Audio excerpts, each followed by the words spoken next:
Una vez firmó por todo el tiempo. Para que no tenga ausencia. Bueno, continuamos. Después de esta semana de Semana Santa. Yo estuve en la Semana Santa en una ciudad del norte que se pronuncia de una manera ininteligible. Se pronuncia Eugene. Y ustedes dirán, ¿qué significa eso? Significa Eugenia, una ciudad en Oregón. De paso hay que mirar el mapa porque uno dice dónde queda Oregón, al norte de California y al sur del estado de Washington. Hubo un congreso de estudios latinoamericanos muy interesante, donde nuestra temática está entrando muy fuerte, donde había especialistas en el pensamiento, la literatura, de estudios latinoamericanos del este de Estados Unidos, un grupo interesante, y ahí di una conferencia en un congreso y me dije, bueno, la voy a dar aquí también, pero en castellano. Allí va a salir en inglés y les he pedido el vídeo para ponerlo en mi Spanglish, o Spanglish, pero un Spanglish muy especial mío, es que sin embargo parece que se entiende. Entonces, esta clase va a estar en las dos lenguas. Y ya de alguna manera lo he anticipado y me he referido a ello, pero dije, mejor hoy lo voy a hacer tema único de la clase. El tema se enunció, la primer crítica filosófica a la modernidad, Bartolomé de las Casas. Entonces, dicté toda una clase sobre este tema. Claro que me fui en la introducción casi toda la conferencia, pero no necesito eso, repetirlo aquí, porque hice una síntesis de lo que estoy enseñando. Es decir, para entender a Bartolomé de las Casas, no se puede hablar de él directamente. Hay que situar en esa historia que siempre les he relatado a ustedes. Es decir, lo que causa mucho impacto en gente que no ha escuchado la problemática que estamos trabajando es que para ellos le da medias algo sabido y es una etapa de la historia mundial y después de la cual pues España llegó o descubrió América y esto sin contexto de la historia universal es algo ya sabido. Pero cuando uno empieza a situar la historia universal y el mundo árabe y la Europa sitiada, empiezan a descubrir cosas que nunca habían escuchado y sobre todo el hecho de que la modernidad sea esta apertura de la Europa sitiada por el mundo musulmán, del cual la gente ni tiene idea y además no parece tener ninguna relación con el tema. Es decir, hablar de un mundo musulmán, de Marruecos hasta Filipinas, no tiene nada que ver con el descubrimiento de América, porque uno se sitúa en España descubriendo el Atlántico. Pero si uno no sitúa todo ese contexto, no entiende el acontecimiento y no se da cuenta de pronto de lo que estaba pasando. Entonces, siempre que lo explico en otras partes, y sobre todo por primera vez,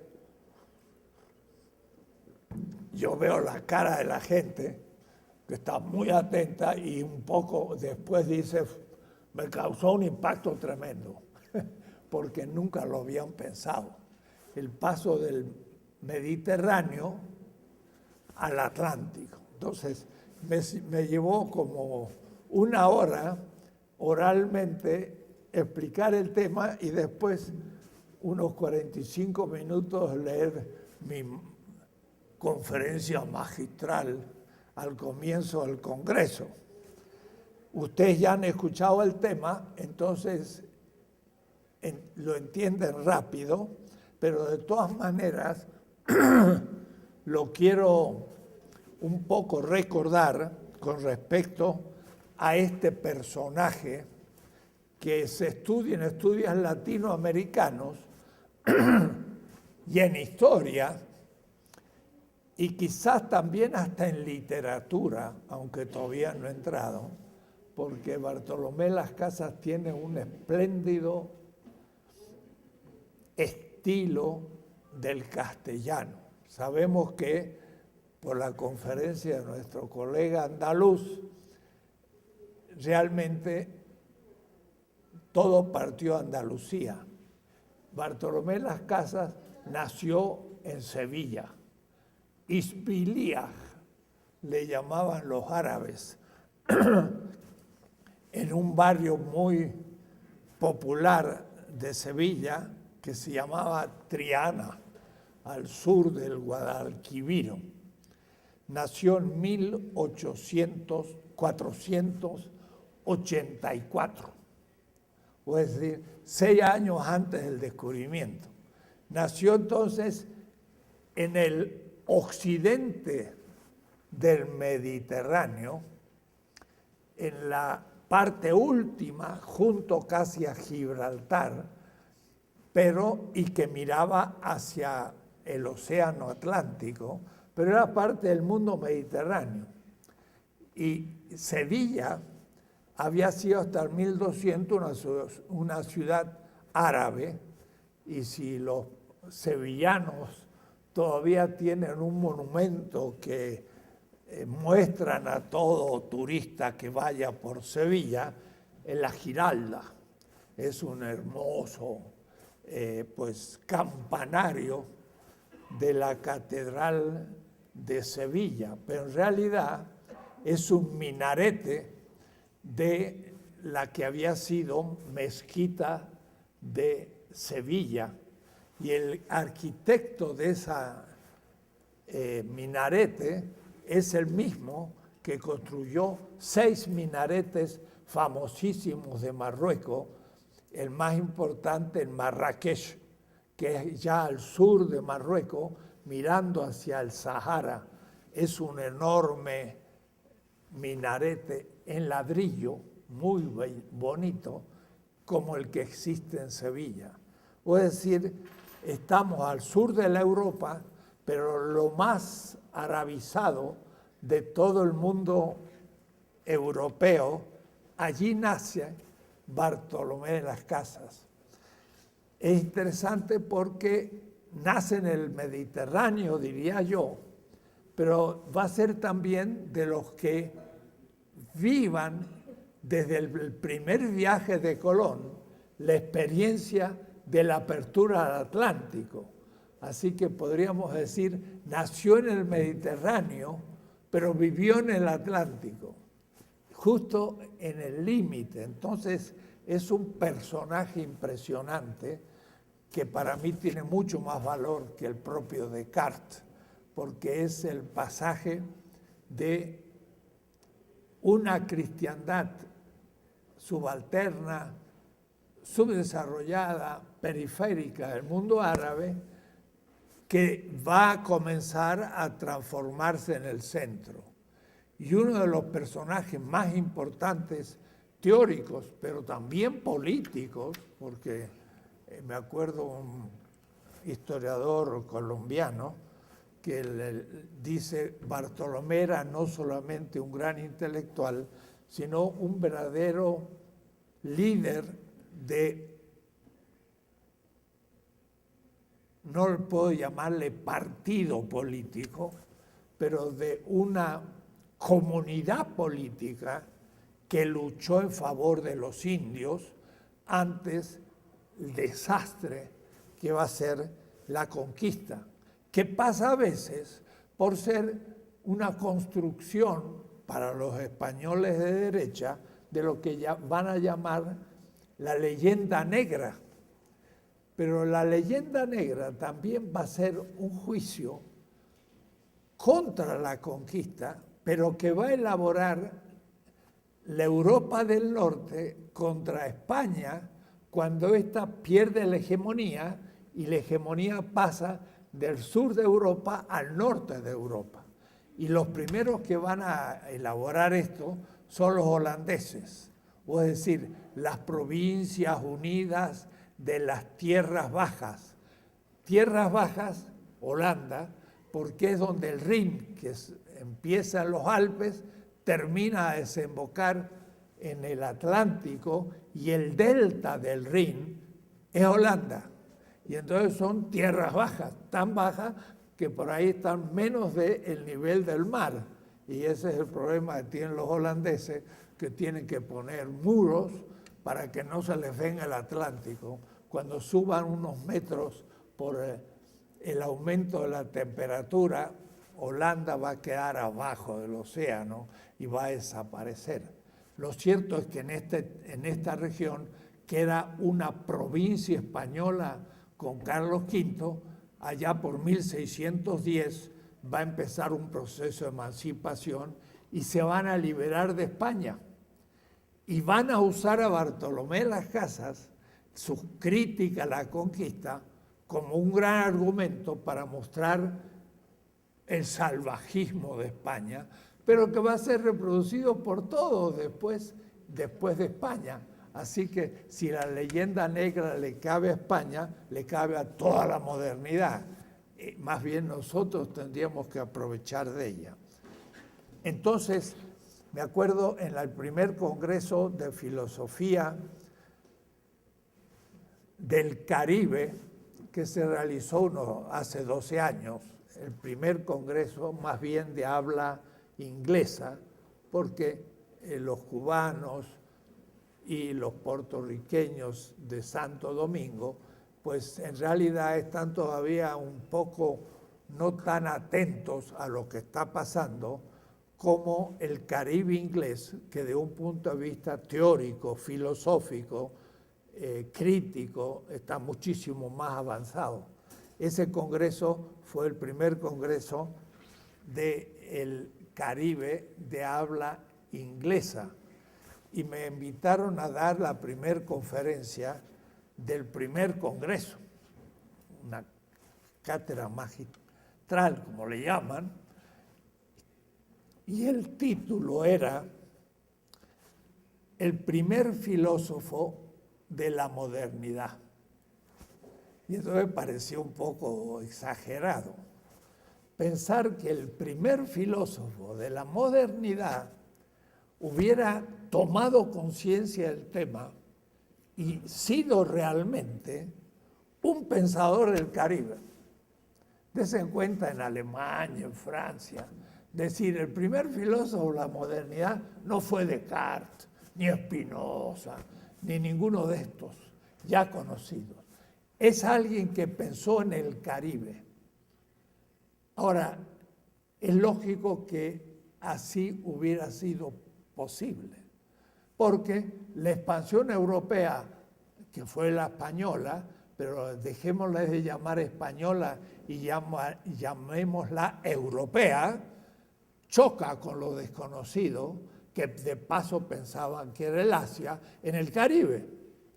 Y eso es lo que yo ya expliqué leyendo los textos de Bartolomé de las Casas, de este enfrentamiento con el absolutamente otro, que fueron los indígenas, porque pensando ver chinos, veían algo que no era tan chino, y sobre todo que no era urbano, y que no era muy civilizado para los criterios españoles, y de ahí el desconcierto de los primeros años, hasta que realmente se tuvo conciencia que eso no era parte de China, sino que era un nuevo mundo.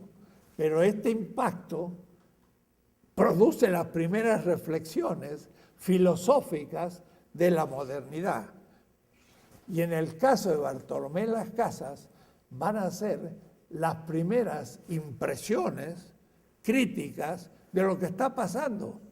Entonces, por eso le llamo la primer crítica filosófica de la modernidad en su origen mismo. Bartolomé Las Casas nació en 1484 y alguna vez he dicho, no crean que esa cifra, ese número, ese año es tan fácil. No es tan fácil porque pensábamos que había sido en 1474. A tal punto que yo estaba en una comisión de historia, hicimos un gran congreso internacional en Chiapas, en 1974, justo coincidió con el primer congreso indigenista de Chiapas, donde había 7 pueblos con 7 lenguas distintas. Hicieron el primer congreso sin pasar por el castellano, sino que hablaron en sus lenguas. Y por eso tenían que preparar traductores.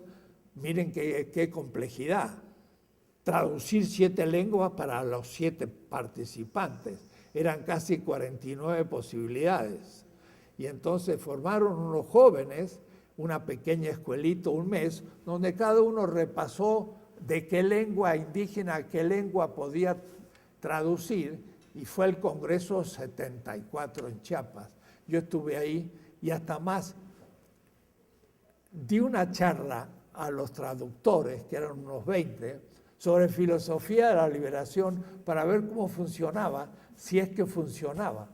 Y fue interesantísimo, captaron perfectamente la categoría totalidad, exterioridad, el otro, interpelación, alienación, liberación, y pudimos comenzar a dialogar sobre esas mismas categorías. Para mí era como una práctica de que si lo que estábamos avanzando, en mi caso en el sur, porque no estaba en México instalado todavía, sino estaba en la Argentina, si esto funcionaba entre indígenas chapanecos, y funcionó muy bonito. Lo cierto es que festejamos el nacimiento de Bartolomé Las Casas en 1974, porque era la fecha oficial.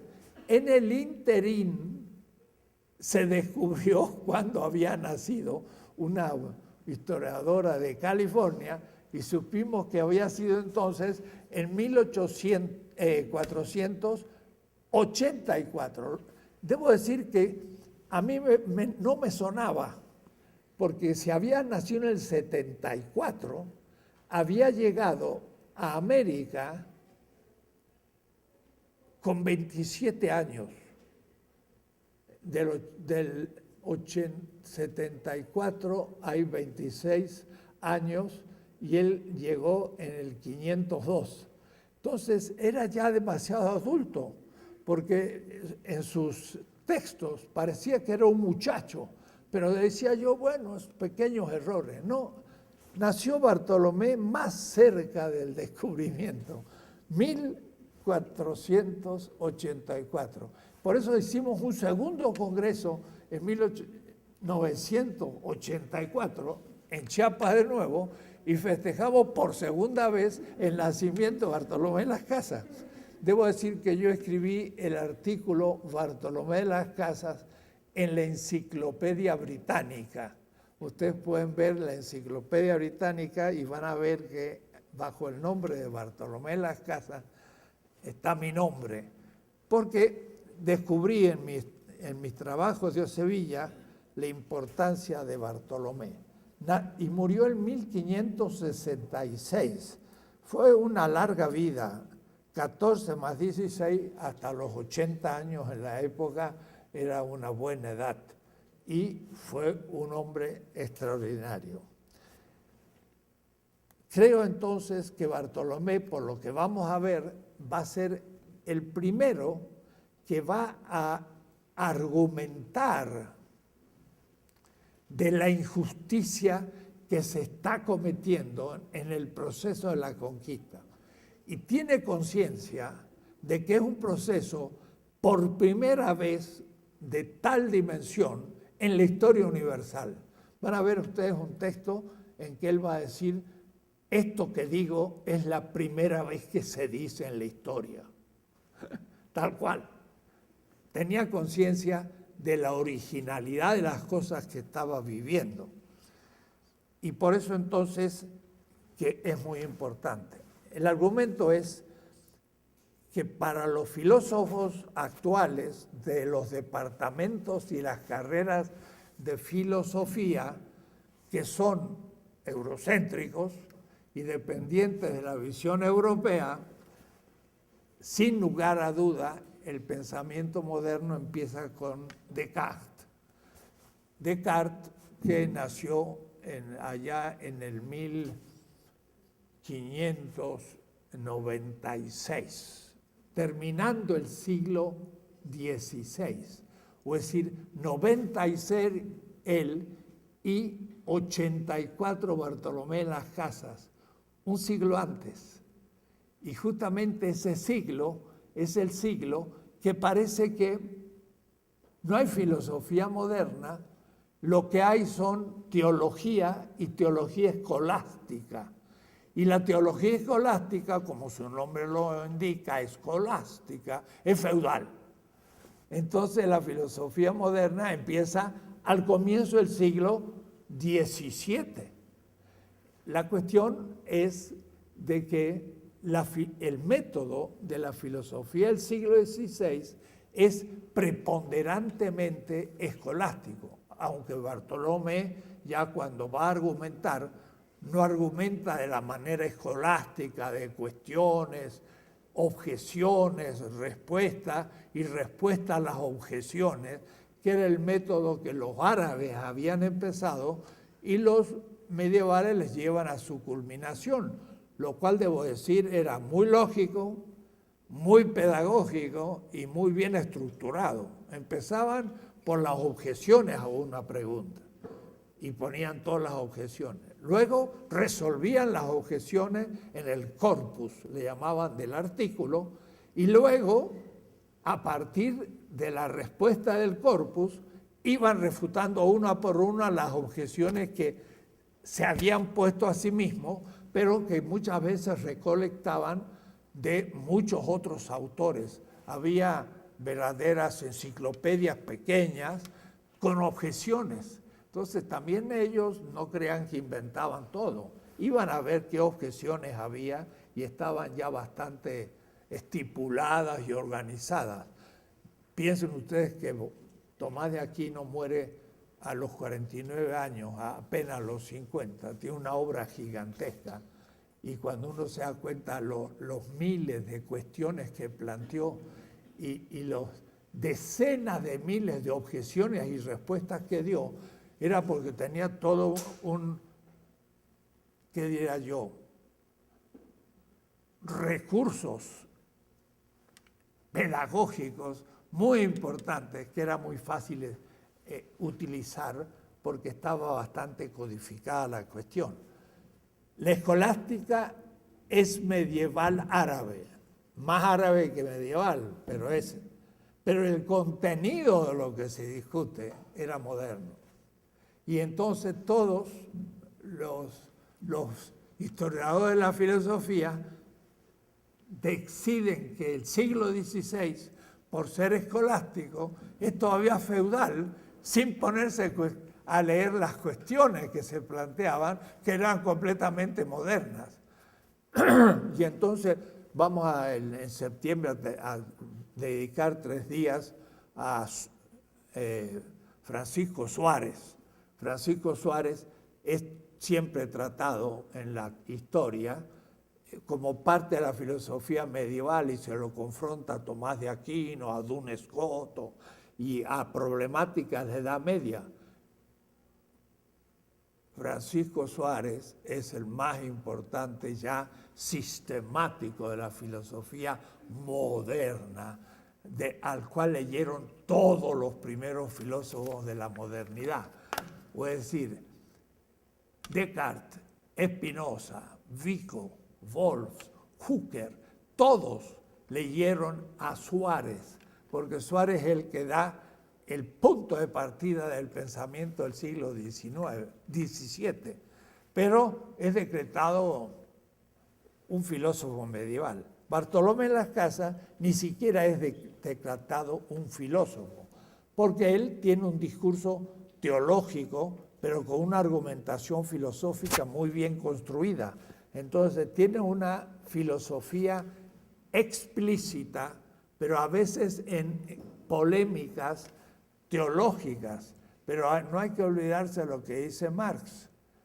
La crítica a la teología es la crítica de la política, y es exactamente lo que va a hacer Bartolomé de las Casas. Va a ser una crítica teológica, pero crítica que significa la crítica de la política.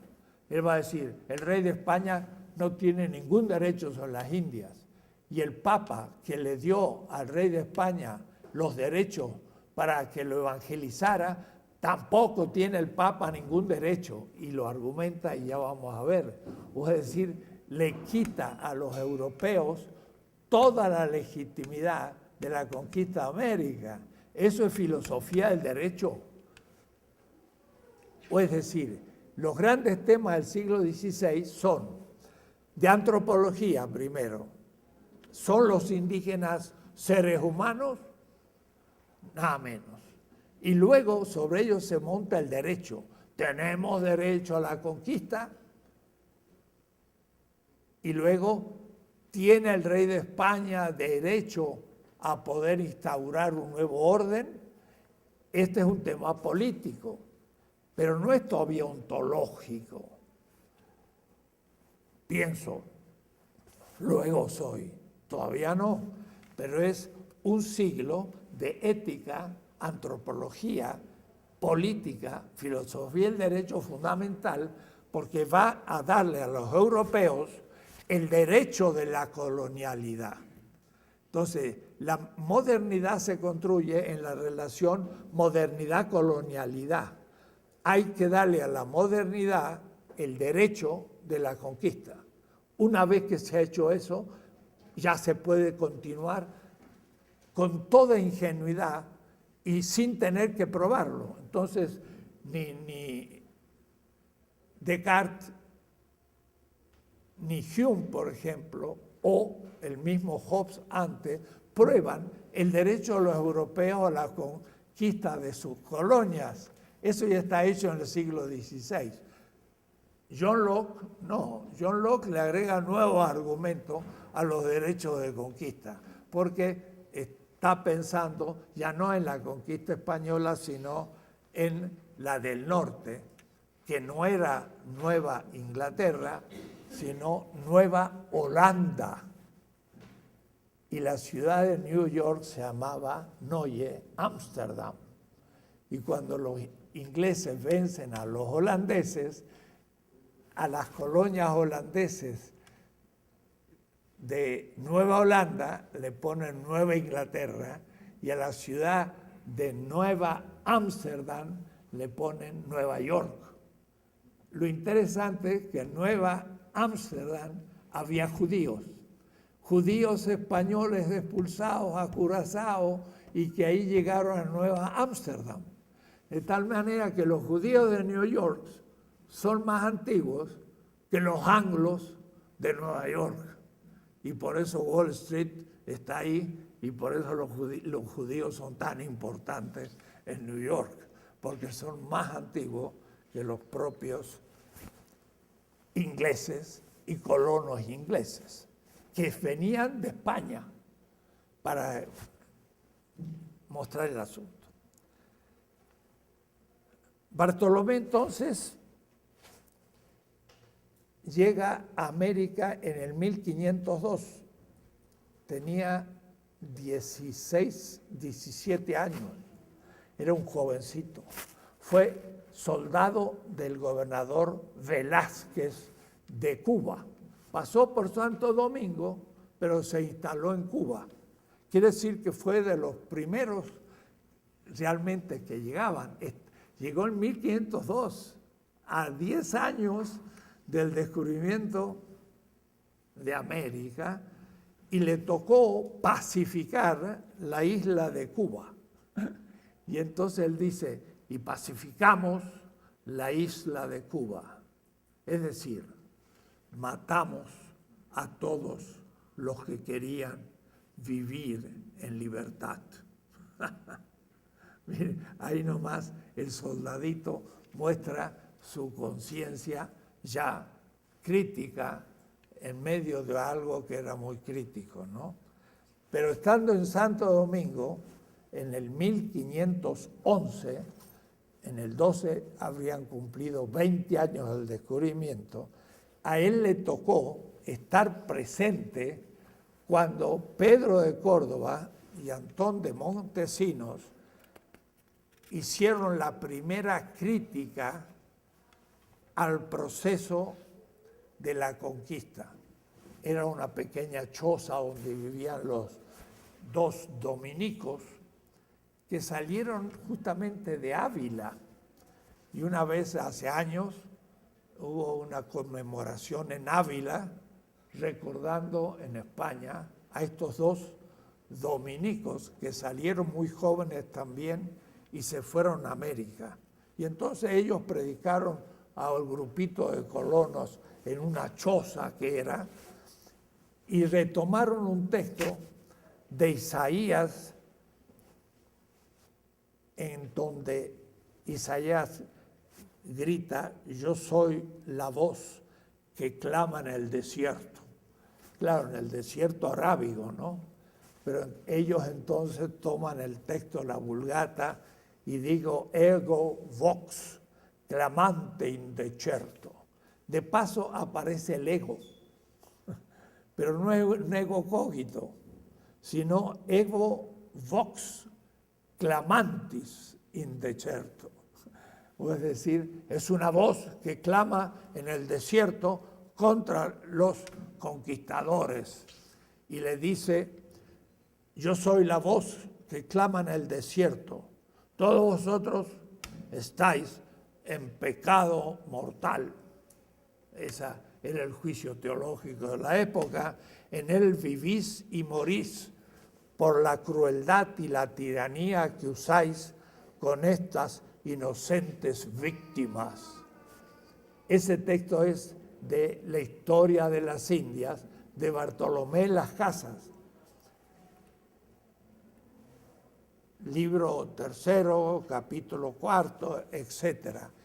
Bartolomé Las Casas escuchó con sus oídos esa proclama. Y se armó un lío en el Santo Domingo terrible. Los querían casi matar a los monjes. Y se reunió ahí el capitán general y demás, y le exigieron que el próximo domingo se desdijeran. En lenguaje de la época, se desdijeran, dijeran algo en contra de lo que habían dicho. Y los dos dominicos se reunieron y a esta vez escribieron el texto y lo firmaron. Y el domingo siguiente no faltó ni un perro, todos ahí atentos a cómo se iban a desdecir los dos monjes. Y entonces dijeron, como dijimos la semana pasada, todos estáis en pecado mortal, y todavía le agregaron más argumentos. Se armó un lío terrible, tuvieron que salir corriendo y se fueron a España a hablar con el rey, porque ya no había manera de quedarse en Santo Domingo. No son hombres los indios, no tienen ánimas racionales, no sois obligados a amarlos como a vosotros mismos. ¿Cómo estáis en tan profundo sueño y tan letárgicamente dormidos? Esto es lo que dijeron. Yo digo, toda la modernidad durante 5 siglos quedará en ese estado de conciencia ética política, en situación letárgica, dormida, sin sensibilidad ante el dolor de este mundo colonial que ahí se iniciaba. Estamos en el origen del origen, Santo Domingo. Solo 3 años después, y no sin relación con la irrupción crítica en Santo Domingo, en 1514, ahora ya han pasado 22 años del descubrimiento de América, en la aldea de Santi Spíritu, y 1514, digo, miren, es una época muy importante. 3 años antes de que Lutero ponga las 25 tesis en Wittenberg y empiece la Reforma Protestante. 3 años antes que Maquiavelo escriba El Príncipe. Es una etapa anterior todavía a muchas cosas que pasan por ser en otros niveles el comienzo de la modernidad. Cuando la Europa del Norte no había despertado todavía del choque causado por la cuarta parte del mundo descubierta, es que Bartolomé de las Casas ahora, recordando lo que habían dicho los dominicos, se produce su cambio de orientación. Y ahí es entonces para mí donde comienza la prehistoria o el antecedente de todo el pensamiento de Bartolomé de las Casas, que va a ser de 1514 al 66. Van a ser 52 años de continuos escritos en contra de la situación de los indígenas y una enorme cantidad de obras. La obra de Bartolomé son 20 tomos. En medio de la lucha y en medio de tener que viajar en la época con carabelas, y des en cuenta qué libros habría en América Latina en esa época, y sin embargo, cuánta bibliografía él cita en sus obras, es fenomenal. Es un verdadero genio.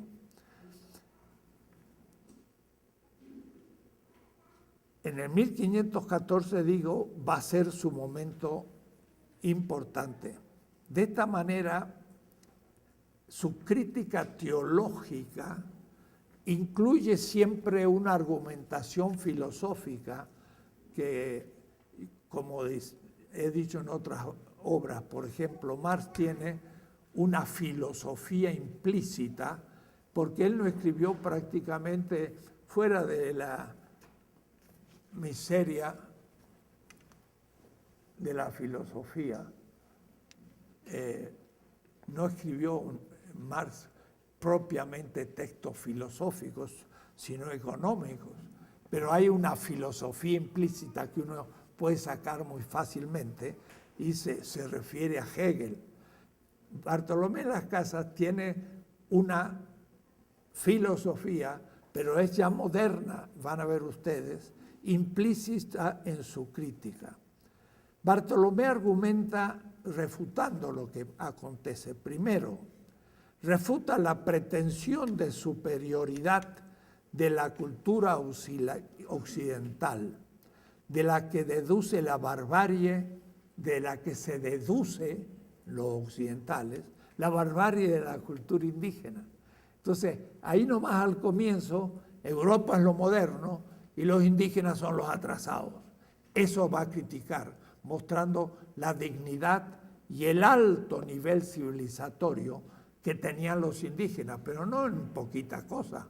2 tomazos de la apologética, que son una obra ingente que le dura 10 años de escribir, para mostrar todas las tradiciones de los indígenas, mostrando que estaban a nivel de los egipcios y hasta de los griegos. Y entonces exalta las culturas indígenas y dice hay que haberlas tratado como civilizaciones superiores y no así nomás. Segundo, con una posición filosófica sumamente creativa que define la diferencia entre, y lo voy a trabajar despacito, otorgar al otro la pretensión de verdad. Vamos a trabajar con categorías apelianas, habermasianas, pero van a ver ustedes que en realidad es un Habermas avant la lettre, 500 años. Van a ver ustedes de qué manera tan extraña se anticipa nuestra problemática con precisión filosófica. Y por una parte va a dar a los indígenas pretensión de verdad, sin dejar de afirmar honestamente la propia posibilidad de una pretensión universal de validez en su propuesta en favor de una predicación de una doctrina cristiana, por ejemplo, lo cual también nosotros podríamos ponernos en posición crítica. Y tercero, demuestra la falsedad de la última causa posible de fundamentación de la violencia de la conquista en cuanto a salvar las víctimas de los sacrificios humanos por ser contra el derecho natural y todo punto de vista justos, que era la posición de Ginés de Sepúlveda. Ginés de Sepúlveda decía, y al menos por salvar las inocentes víctimas de los sacrificios de los indios, habría que hacer la conquista para salvar a esas inocentes víctimas. Ese argumento Bartolomé lo va a refutar filosóficamente. Vamos a ver cómo. Todo es probado argumentativamente, es extraordinario. Él argumenta contra los demás, porque en realidad fue un político, además de un pensador, y público. El rey el emperador convocó a Ginés de Sepúlveda y Bartolomé Las Casas para que discutieran en su presencia y él pudiese aquietar su conciencia, entre comillas. Esa era una costumbre árabe, musulmana, donde el califa o el sultán llamaba a los sabios cuando tenía un problema hasta político o ético y hacía que disputaran entre ellos y los escuchaba y les preguntaba y luego tomaba su posición. Era una posición realmente de alto nivel del gobierno musulmán que llamaba a la gente más importante, inteligente y versada para que le aconsejaran el tomar decisiones prácticas. Carlos V usó esa costumbre musulmana que no se había dado en la Edad Media ni se va a dar nunca en Europa. Y entonces Ginés de Sepúlveda se disputó sobre el derecho a la conquista con Bartolomé Las Casas. Y Bartolomé Las Casas hacía argumentos. Tomaba el de Ginés de Sepúlveda y se lo refutaba con fuente de la escritura, con la tradición filosófica y con la racionalidad del sentido común. Era un polemista, pero racionalista en este punto.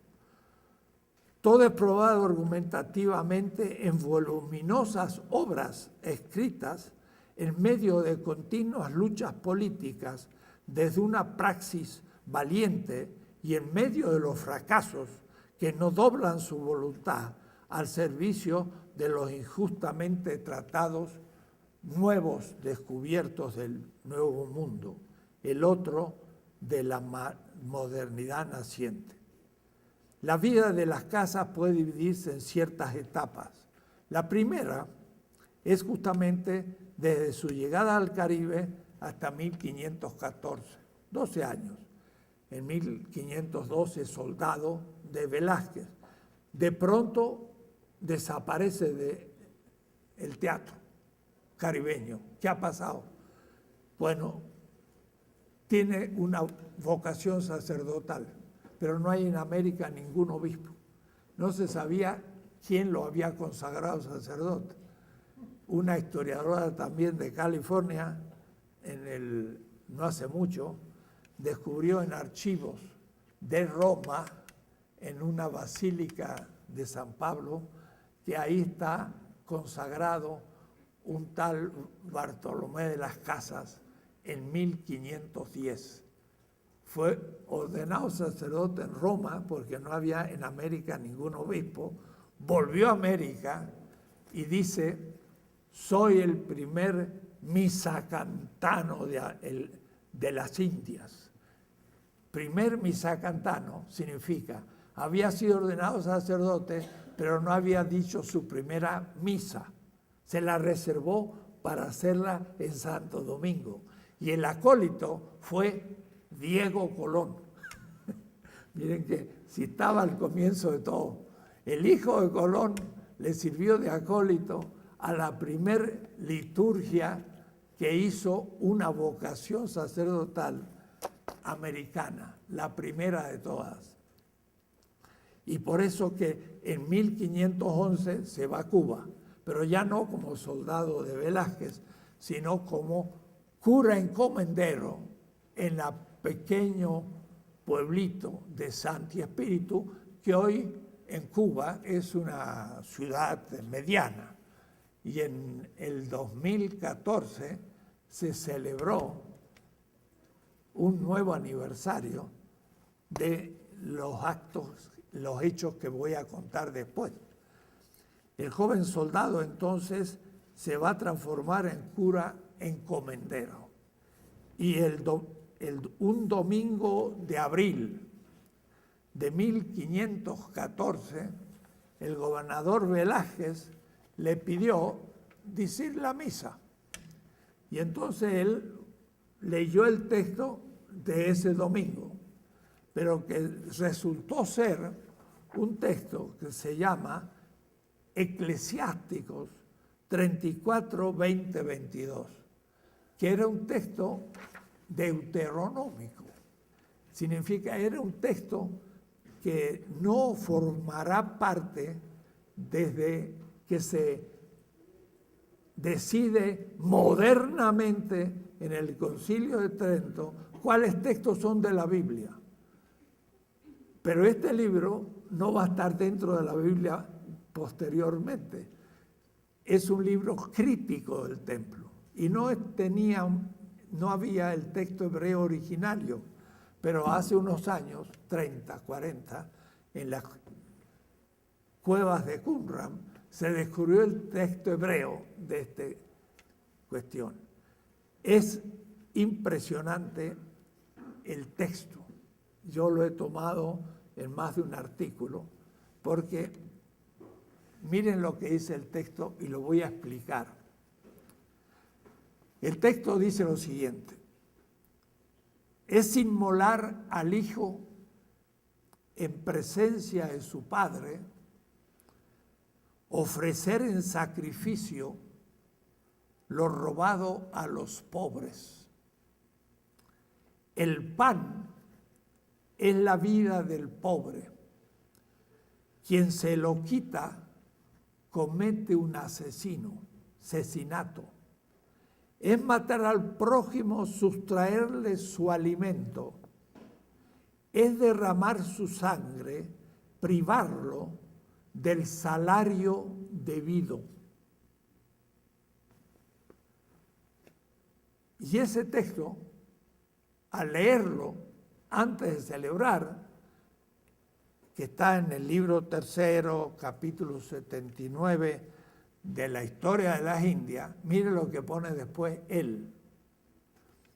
Comenzó Bartolomé en un texto autobiográfico a considerar la miseria y servidumbre que padecían aquellas gentes en las Indias, los indígenas, aplicando el uno, el texto semita, al otro, la realidad del Caribe, y determinó a sí mismo, convencido de la misma verdad, ser injusto y tiránico todo cuanto acerca de los indios en estas Indias se cometía.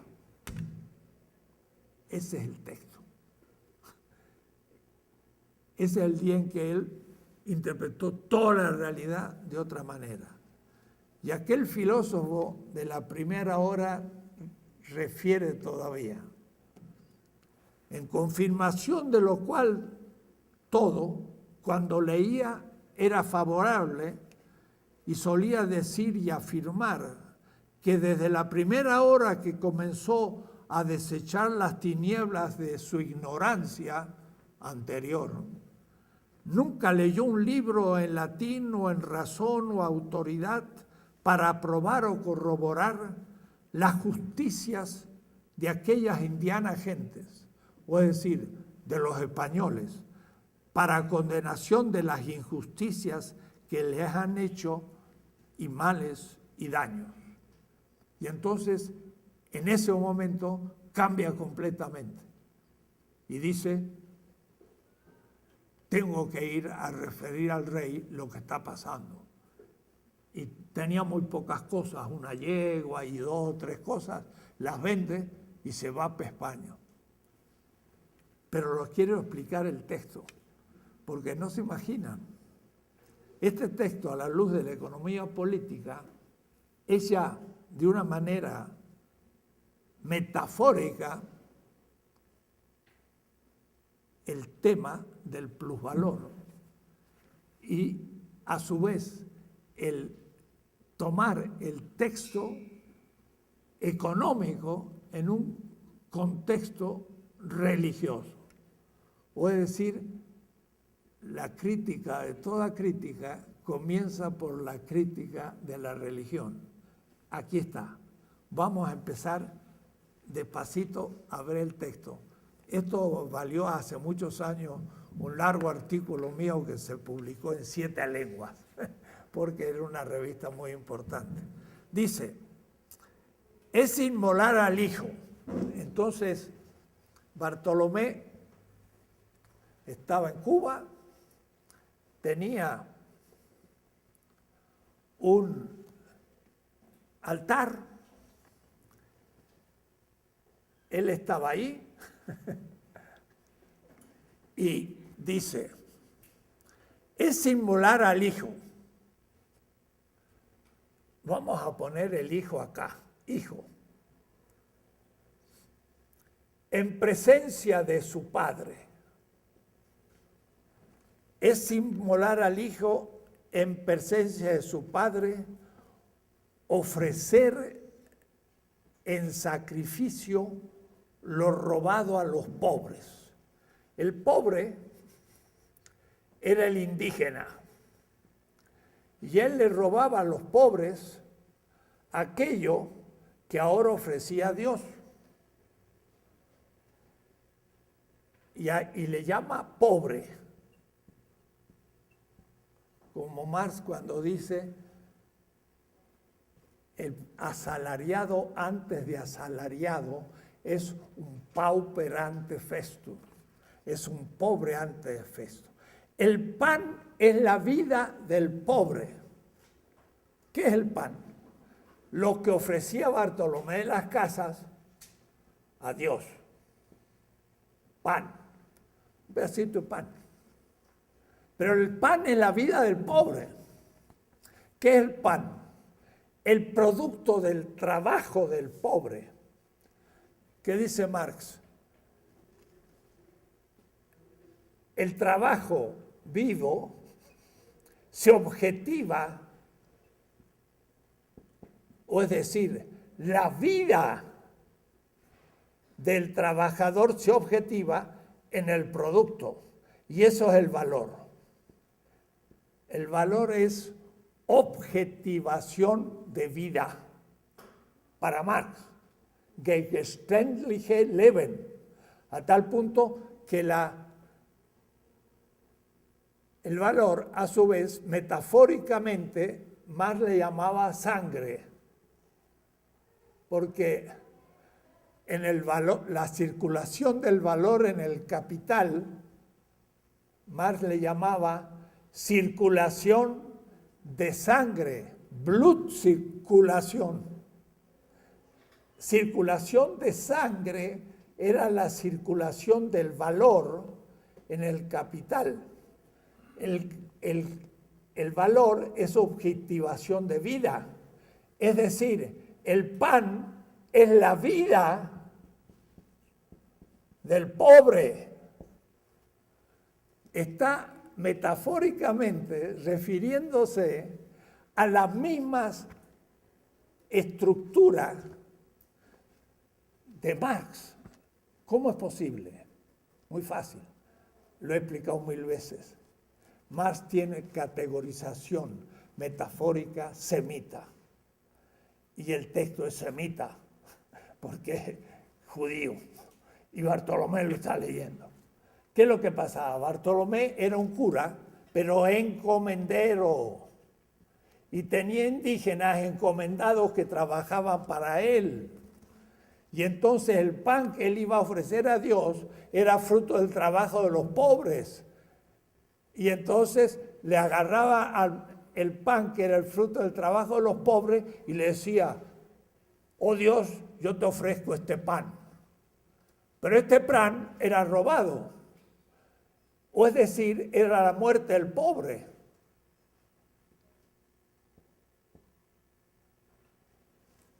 Vuelvo a leer el texto. Es inmolar al hijo. ¿Quién es el hijo? El indio. ¿Quién es el padre? Dios. Pero es un Dios que exige que se le ofrezca la vida del pobre, porque se le ofrezca un pan que ha sido robado. Entonces ya es un fetiche, porque exige la vida del pobre y vive de la vida del pobre. Vuelvo a repetir, es inmolar al hijo en presencia de su padre, ofrecer en sacrificio lo robado a los pobres. Esta es una reflexión semita de la conquista de América y del origen de la modernidad. El pan es la vida del pobre. Quien se lo quita comete un asesinato. Es matar al prójimo el sustraerle su alimento. Es derramar sangre el que lo priva de su salario. ¡Acha! A los indios encomendados no se le paga salario. Quiere decir que no hay un tiempo de trabajo necesario y un plus tiempo en el que se produce plusvalor.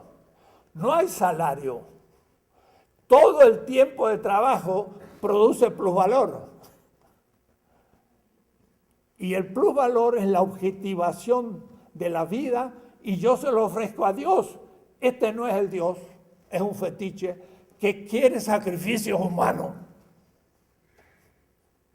Porque dice explícitamente, inmolar al hijo en presencia de su padre es ofrecer sacrificio de lo robado a los pobres. O es decir, al pobre se le ofrece en sacrificio. ¿Qué pasa? Se ha relacionado un acto religioso a un acto económico originario de la modernidad. ¿Qué les parece? Es la crítica de la religión como crítica a la economía. Es Marx. Estamos en 1514. Y es una crítica a la religión. Porque él dijo, no puedo hacer la celebración. Dejó todo y se fue a España a decir, es una barbaridad lo que estamos haciendo en América. Esto para que empiece a entenderse el pasaje de un discurso crítica a la teología como crítica de la economía. Marx dijo de la política, ya vamos a ver la crítica de la política, pero por ahora con esto. Esto merece mucho más trabajo porque hay muchos otros textos que van mostrando todos estos aspectos. Este artículo, debo decirlo, sobre este tema lo escribí en 1982, hace bastante tiempo. Y lo escribí también en referencia a la muerte y asesinato de, como hace poquito estuve en El Salvador, me invitó el gobierno,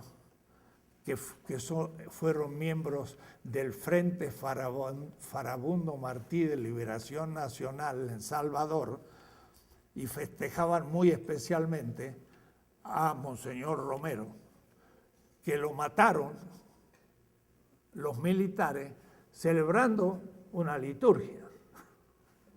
O es decir, le pegaron un tiro en el momento en que estaba celebrando.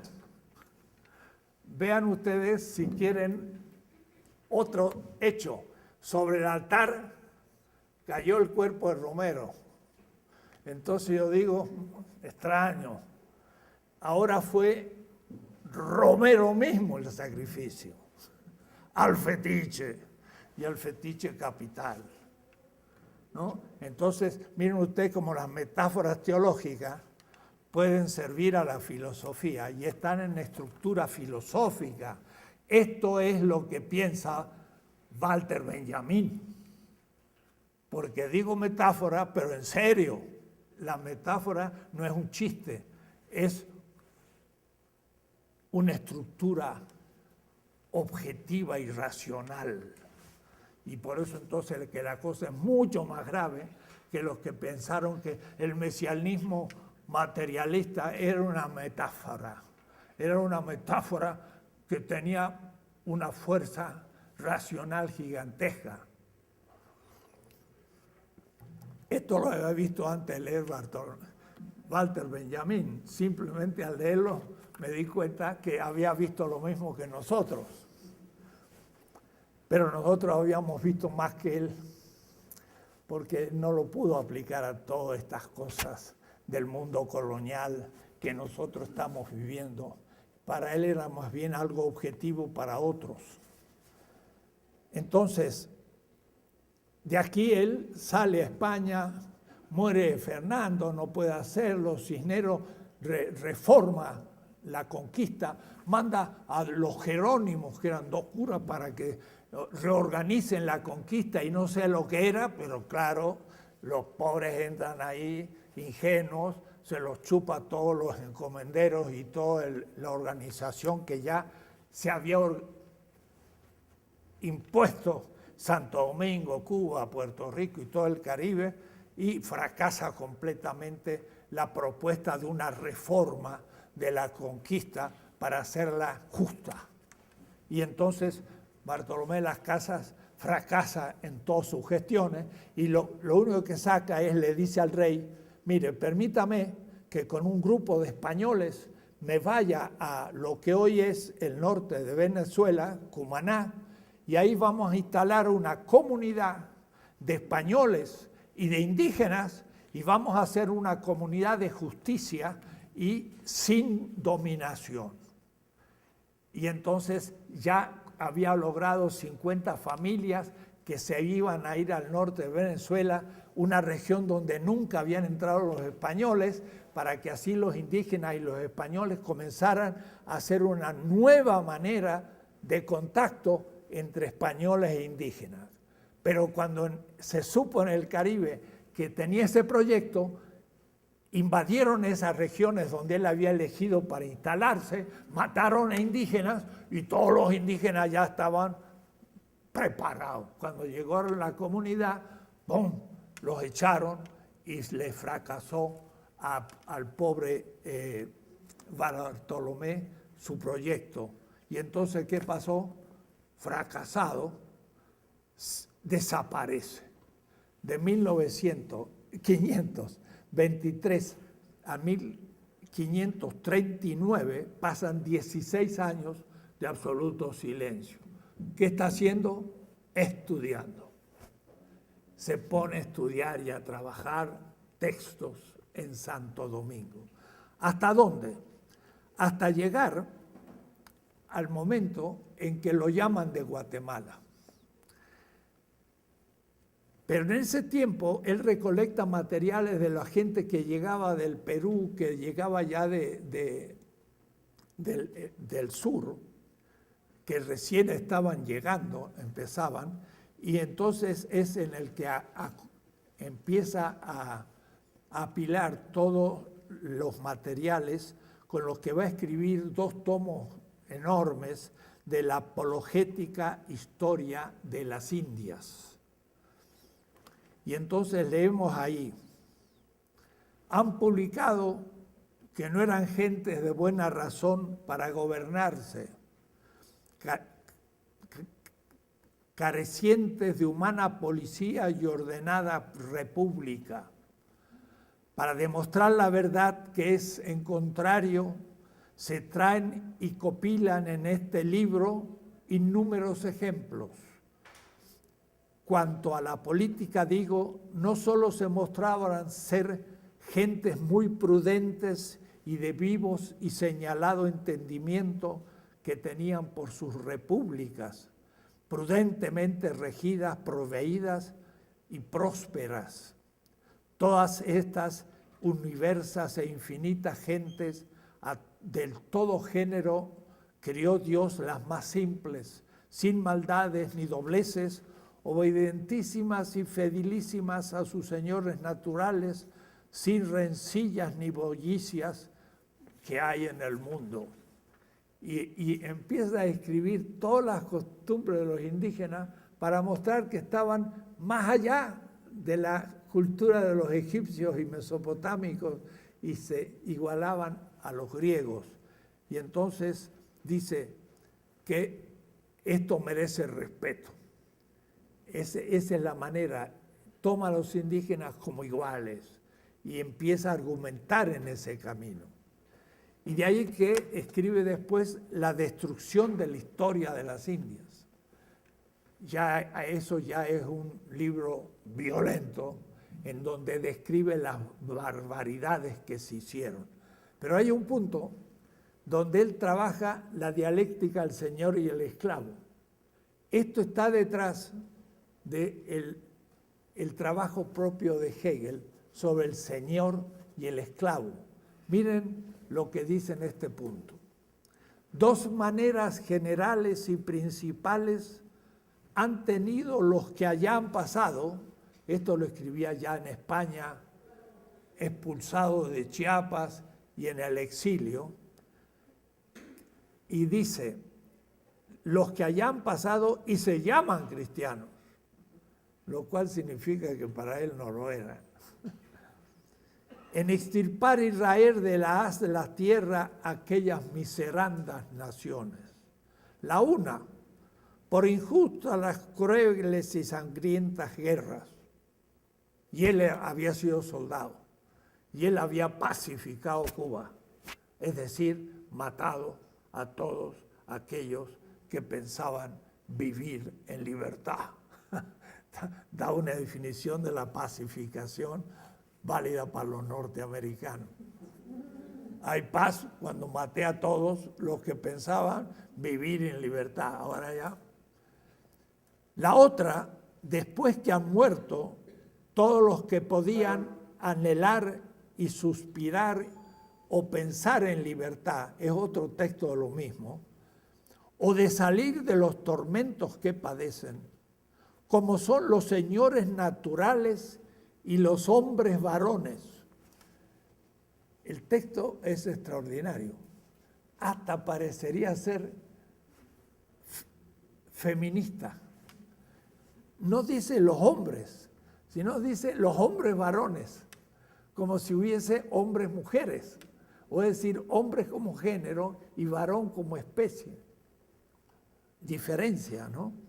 Dice, después que han matado a todos, los que quedan en vida, que son los hombres varones, entre paréntesis, porque comúnmente no dejan en la guerra vida, sino los mozos y las mujeres. Ese texto está al comienzo de mis 5 tomos de Para una ética de la liberación en 1973. Dejó los hombres varones la política.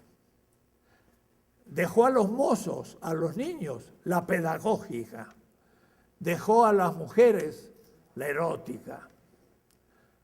A los niños los mandó al catecismo, dominación pedagógica. Con las mujeres se acostaron los como dominación erótica y a los indígenas varones los dominaron, oprimiéndoles con la más dura, horrible y áspera servidumbre, en la que jamás hombres ni bestias pudieron ser puestas. Y entonces él dice, los indios son peor tratados que el estiércol de las plazas, porque el estiércol se recoge y se usa todavía de fertilizante, pero los indios muertos que se recojan a sí mismos, ni se recogen. Es un texto tremendo, la destrucción de la historia. Eso es una crítica brutal contra la modernidad, hasta hoy. Yo puedo leer la destrucción de la historia de las Indias y aplicarla a Siria hoy, a Afganistán, a Libia, a lo que está pasando. Es fenomenal. Lo que hizo el ejército con los quiché en Guatemala es eso. Entonces,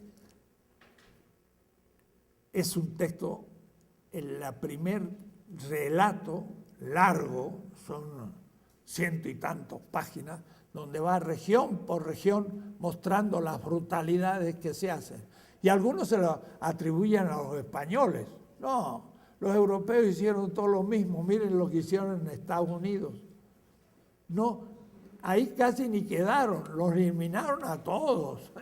Así que esto de que los que dejaron en vida, dejaron muy poquitos, los fueron echando, y al fin los redujeron en pequeños lugares como están hoy, completamente corrompidos y oprimidos.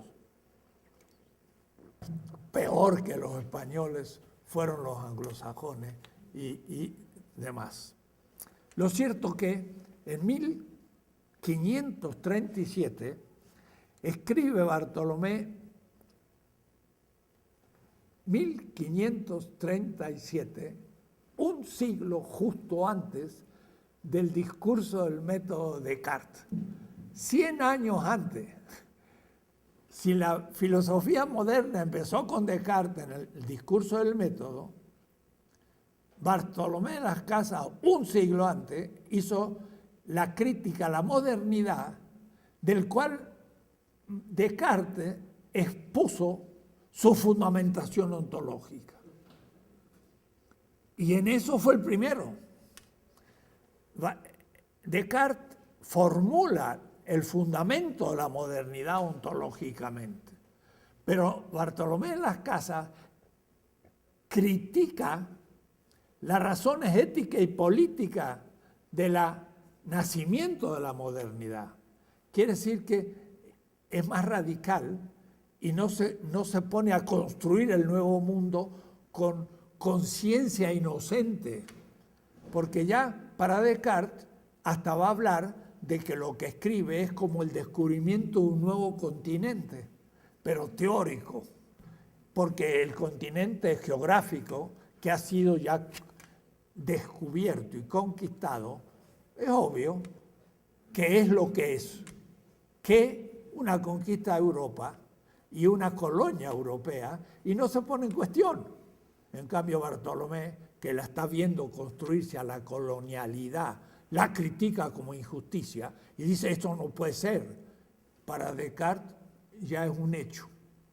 Entonces, toda la filosofía moderna, empirista, racionalista, Kant, Hegel, Habermas y hoy Agamben, se construye sobre lo obvio de una modernidad con colonias. Esa es la diferencia. Y bien, él escribió en 1537 un libro impresionante. ¿Por qué? Se llama Del único modo.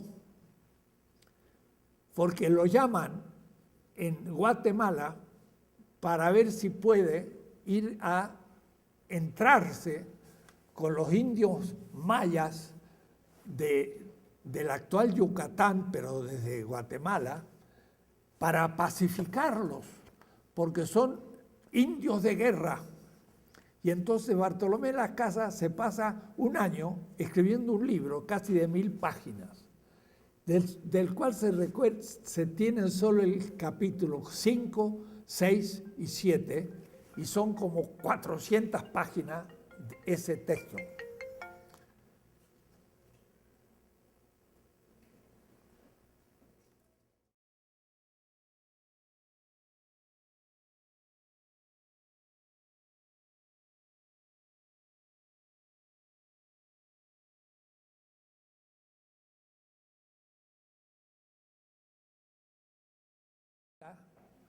¿Cuál debía ser el único modo de poder predicar? O es decir, poder expresar a otros una novedad teórica.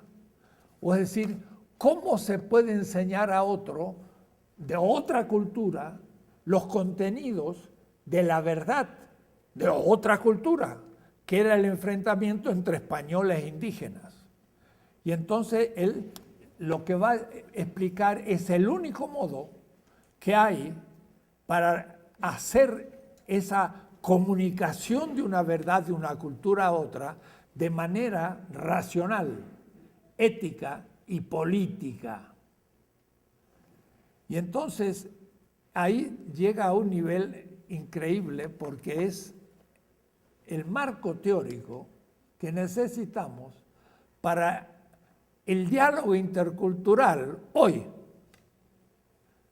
Él lo proponía en el origen de la modernidad. Vamos a leer algunos textos. El entendimiento es un texto puramente filosófico.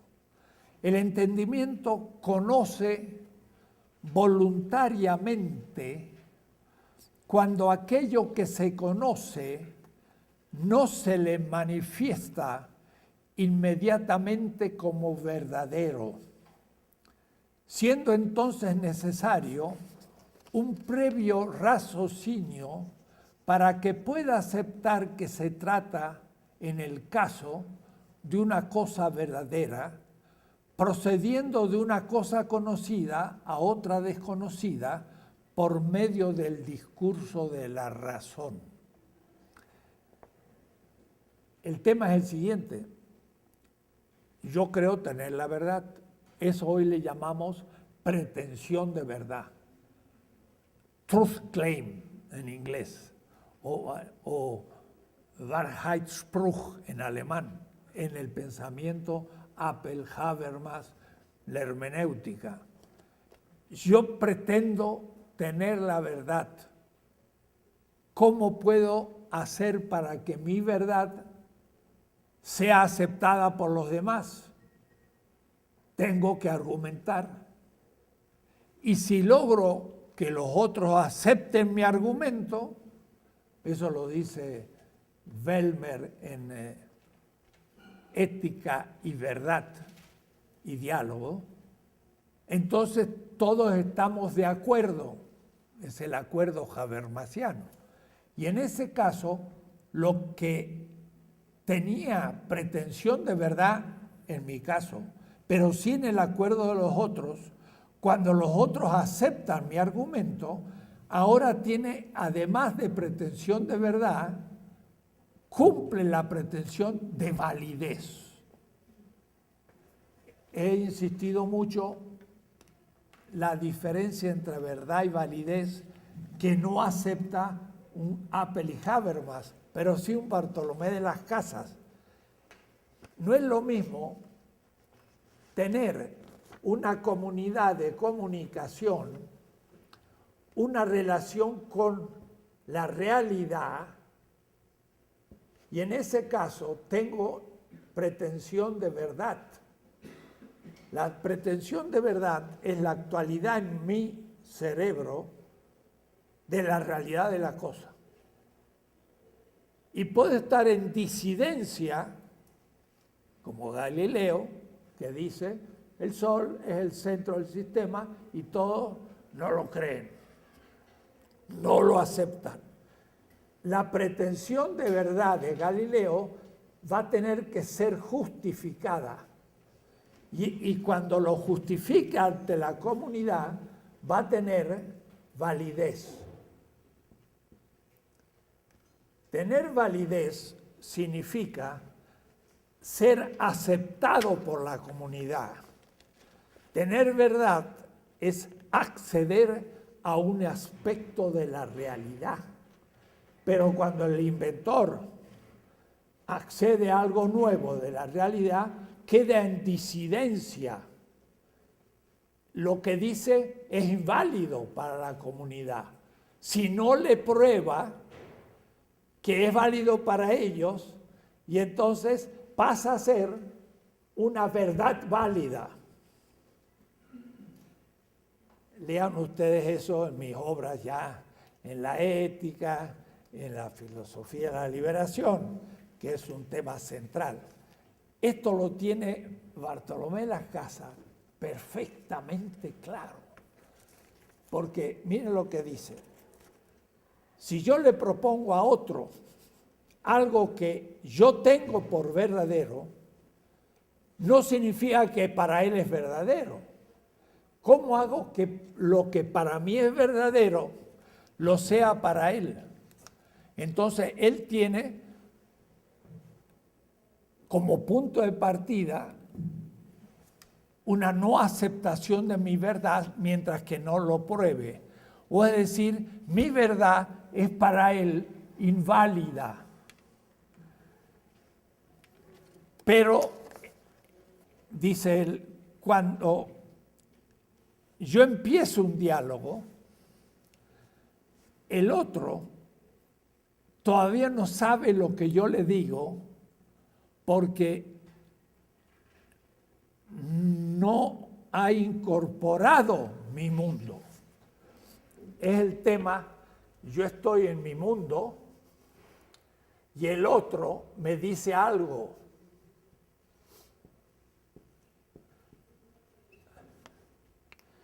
Lo que me dice, por ejemplo, es, te amo.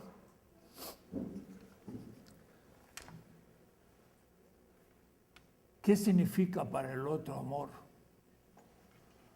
Puede que me diga, para mí amor es usarte a ti como medio de mi placer. En ese caso digo, pues no acepto tu amor. O puede ser otro que diga, para mí el amor es el exigir también que sea recíproco, porque el amor es amistad, es querer el bien del otro, pero el otro quiere mi bien. Si es así y me dices te amo, puedo aceptarlo. En griego, eros era un poco usar al otro como mediación de mi amor, al placer. Filía era la amistad, pero agape es mucho más. El agape es, yo te amo a ti, aunque tú no me ames, ni me lo devuelvas. Te amo porque te considero digno del amor. En ese caso, yo digo, wow, gracias. Es decir, cuando me dice te amo, escuchen lo que dice Bartolomé de Las Casas. El entendimiento conoce voluntariamente, o es decir, por medio de la voluntad, cuando aquello que se conoce no se le manifiesta inmediatamente como verdadero. Me dice, te amo. ¿Qué me está diciendo? ¿Es verdad para mí que me ama? No sé. Siendo entonces necesario un previo raciocinio para que pueda aceptar que se trata en el caso de una cosa verdadera, procediendo de una cosa conocida, el amor, yo lo conozco, a otra desconocida, que es como tú comprendes el amor. Pero de todas maneras, para empezar el diálogo, yo por lo menos tengo que decir, algo me dice tu palabra. Eso es lo que la tradición llamaba, miren, la fe. Pero la fe en la palabra del otro, no por lo que dice, sino por la confianza que tengo en él. Mi hijo me dice, te están esperando en la puerta, ahora ya, digamos, mi nieta. El ejemplo de mi hijo está bien hace 30 años, pero ahora ya es el nieto, en mi caso. Te esperan en la puerta. Entendí lo que dijo, pero yo no vi si hay alguien en la puerta, porque está muy lejos. ¿Le creo o no le creo? Como la estimo a la nieta y le tengo amor y confianza, creo. Es decir, tomo como verdadera lo que no he confirmado como empíricamente verdadero, que hay alguien en la puerta. Y desde donde estoy hasta la puerta, camino movido por la voluntad, es decir, por el aprecio que tengo a la persona, creyendo en su palabra. Y llego a la puerta y hay una persona. No me engañó, puedo confiar más la próxima vez.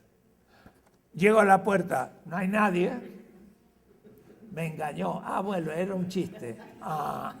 Entonces, la próxima no lo voy a creer. La fe es un acto racional, pero movido por la voluntad a la persona del otro, donde yo tomo como verdadero algo no empíricamente comprobado, sino por aprecio a la persona. Este es el caso que plantea las casas. ¿Por qué? Porque él pensaba que el contacto de españoles e indígenas debía ser pensado de esa manera, es decir, una relación de dos mundos, pero no con violencia, sino con respeto.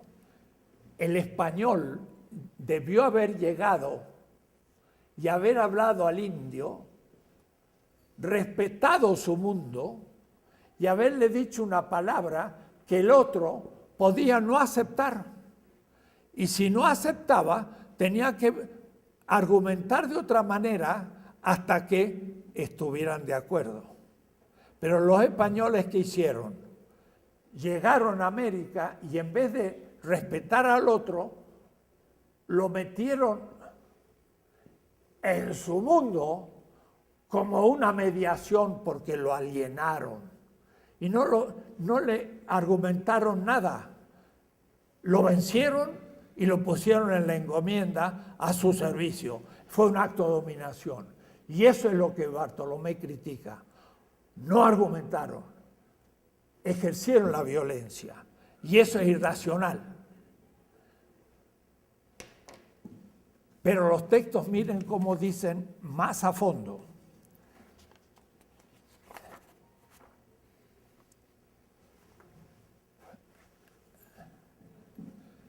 El tema más interesante y el más, diríamos así, extraño, es justamente el hecho de que los indígenas inmolaran seres humanos a sus dioses. Y eso hace que Ginés de Sepúlveda diga, tenemos que librar a las víctimas inocentes del sacrificio para que entonces no se cumplan esos actos contra el derecho natural y contra la racionalidad. Miren cómo va ahora a proceder Bartolomé de las Casas. Pero no querría ir tan rápido, Me voy a quedar un instante sobre el ejemplo anterior. Aceptar como verdadero lo que dice el otro significa un acto práctico, un acto de fe antropológica en el que el otro pretende decirme algo verdadero y por esto, comillas, Bartolomé Las Casas. Y esto porque el entendimiento es el principio del acto humano que contiene en su raíz la libertad. Yo libremente debo aceptar la palabra del otro. Soy libre.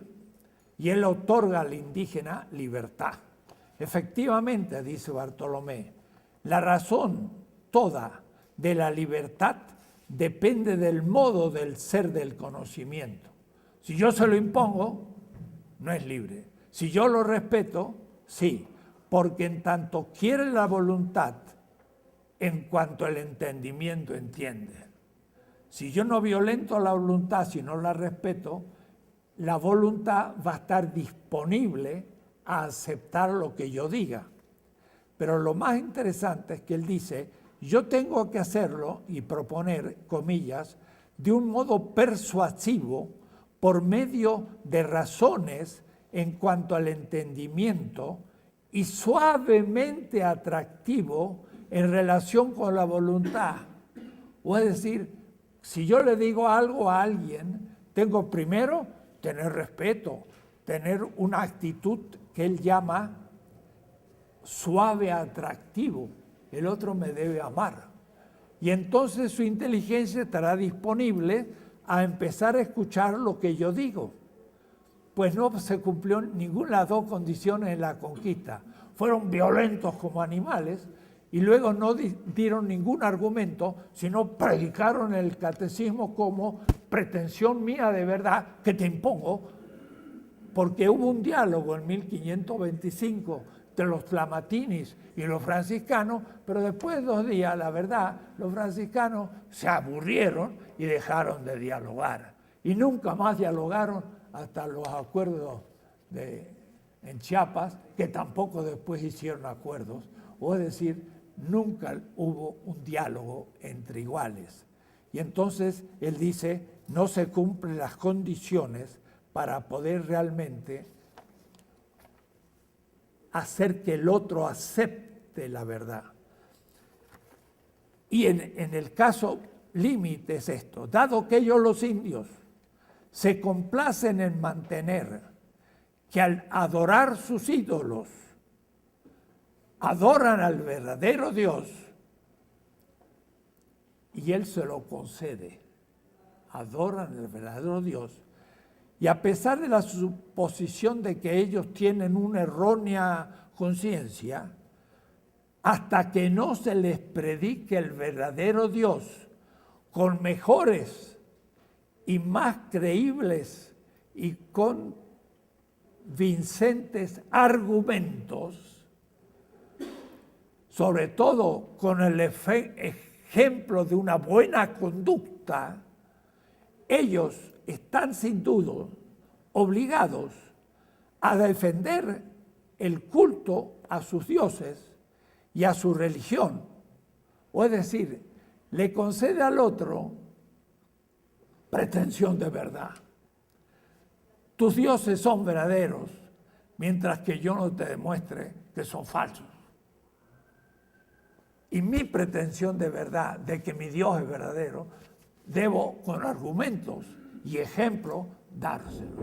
Si no lo logro, ellos están obligados a defender el culto a sus dioses y su religión y a salir con sus fuerzas armadas contra todo aquel que quiera privarles de su culto. Están así obligados. Pero ¿qué dice él?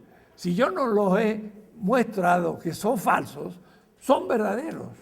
Y ellos están obligados a luchar contra los que los niegan, matándolos, capturándolos y ejerciendo todo el derecho como corolario de una justa guerra, de acuerdo con el derecho de gente.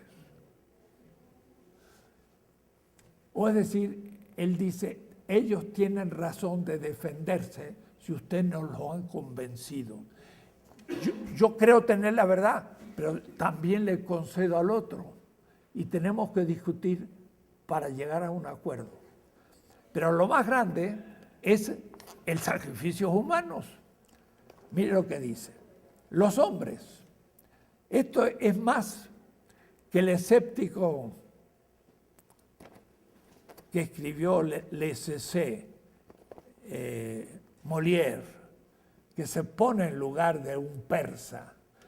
Él estaba ante los indios y no se pone en su lugar. Argumenta en favor del otro con argumentos. Dice, los hombres por derecho natural están obligados a honrar a Dios con los mejores medios a su alcance y ofrecerle los mejores sacrificios posibles. Ahora bien, corresponde a la ley humana y a la legislación positiva determinar qué cosas deben ofrecerse a Dios. Esto último se confía ya a la comunidad entera.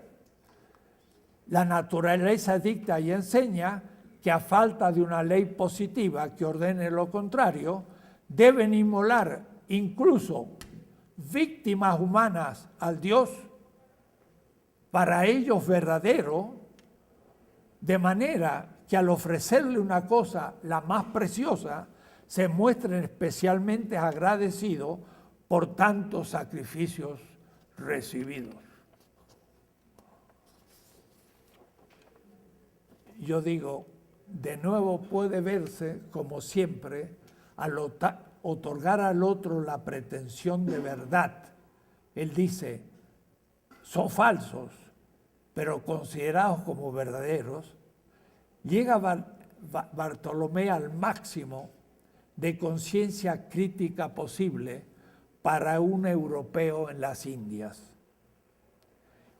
Y no es todavía la conciencia crítica misma del indio, pero llega casi hasta ese nivel y dice, y tuve y probé muchas conclusiones que antes que mí nunca,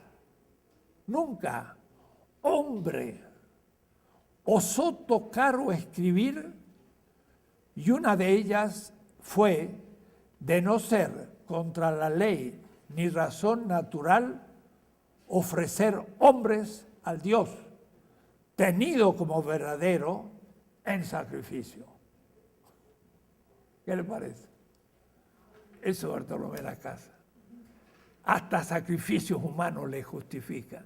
Si no le pruebo que es falso su Dios o que el sacrificio no es un beneficio.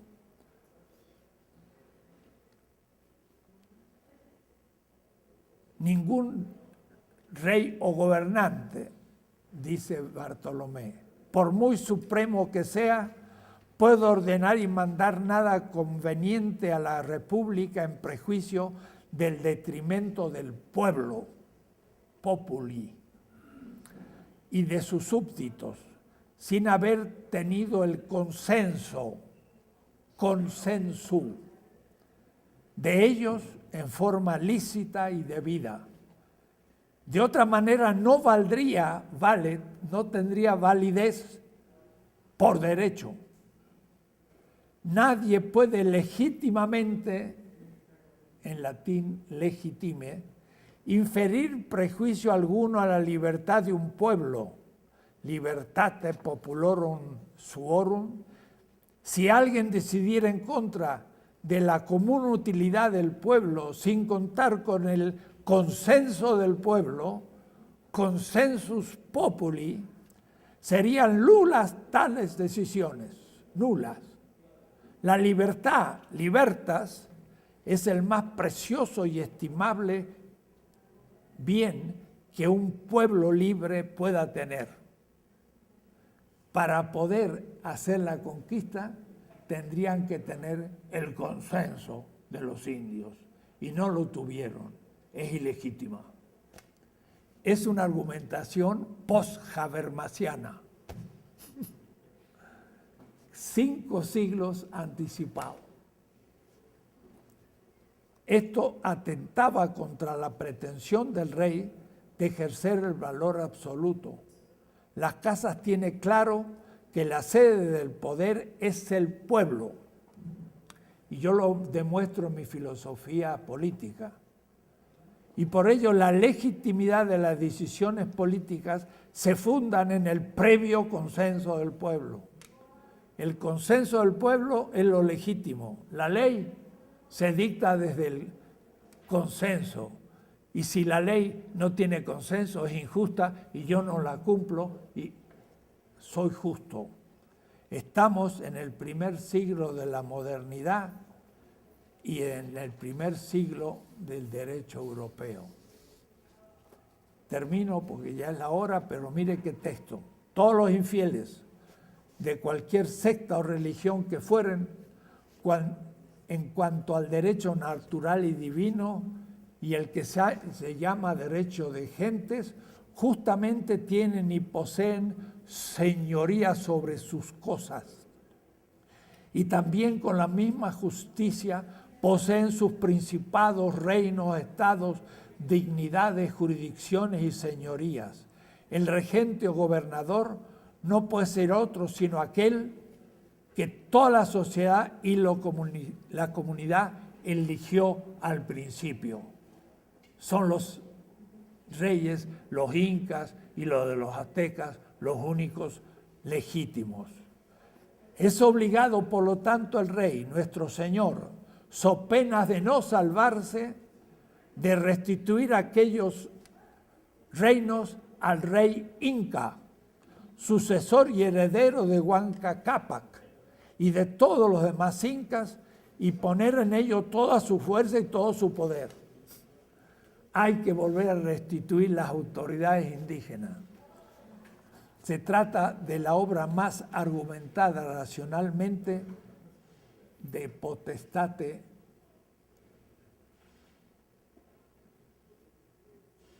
de regis potestate, de la potestad del rey.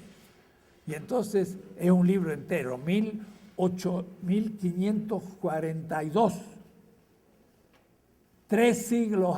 2 siglos antes que el de Hobbes, el Leviatán. Y ahí dice que el pueblo indígena tiene consenso y ese consenso es el fundamento de la legitimidad. Y el rey de España no tiene ninguna legitimidad en las Indias porque no tiene el consenso del pueblo, consensus populi. Eso va a ser negado por la política del siglo XVII desde Hobbes en adelante. Quiere decir que ese siglo XVI era todavía árabe medieval y consideraba que el poder residía en la comunidad, el pueblo. Hay que volver al siglo XVI. Y eso es Bartolomé en las Casas. Termino. Se trata de la obra más argumentada racionalmente al comienzo de la política, la modernidad. Es la primera filosofía política que refutaba minuciosamente las pruebas que se enunciaban en favor de una justificación de la expansión colonial de la Europa moderna. Se trata, como hemos intentado probar, el primer antidiscurso de la modernidad, dentro de cuya tradición habrá siempre representantes en toda la historia de la filosofía latinoamericana a través de los 5 siglos. Entonces se dice, en América Latina no hay filosofía, ninguno es como Hegel. Bartolomé Las Casas es más que Hegel.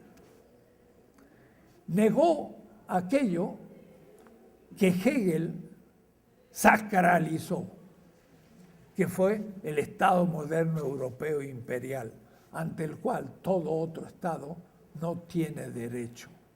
Recht, los, en la filosofía del derecho de Hegel.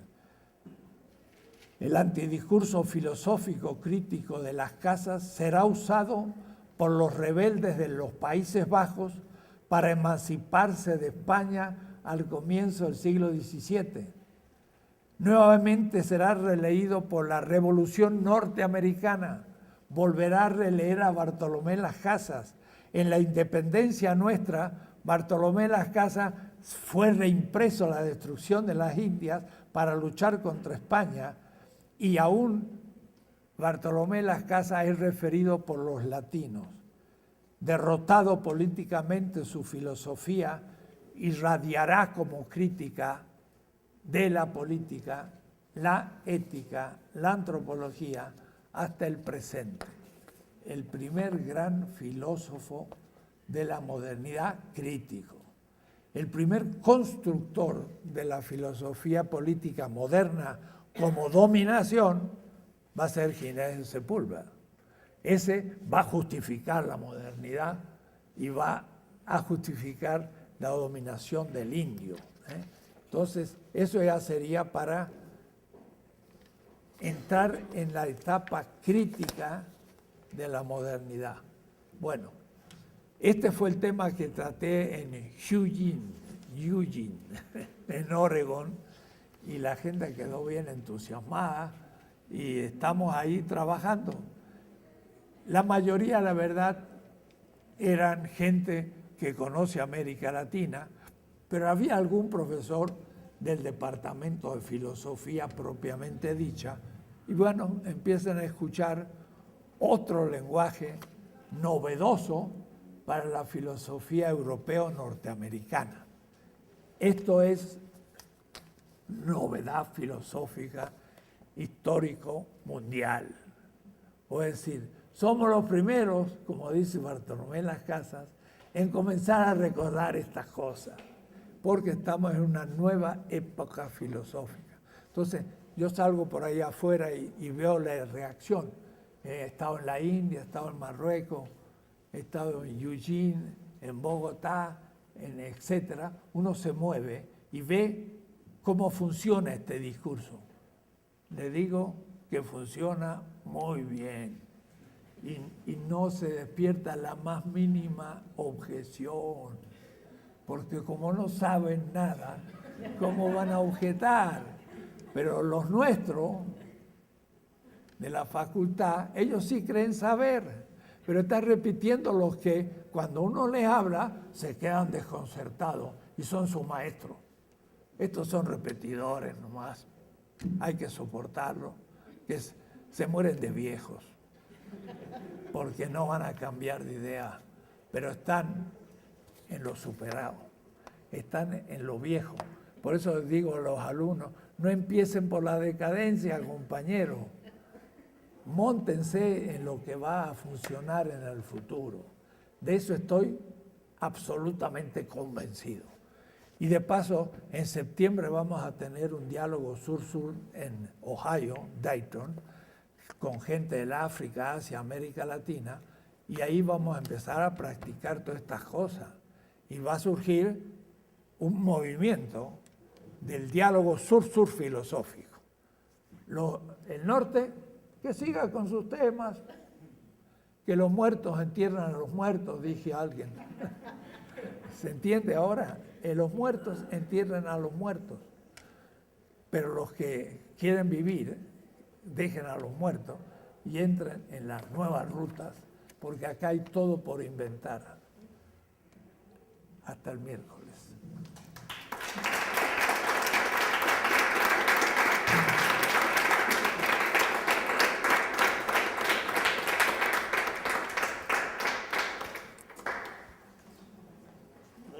Mil disculpas por cometido errores. Todos cometemos errores. Claro. ¿Verdad? No somos perfectos. Y el que diga perfecto, pues,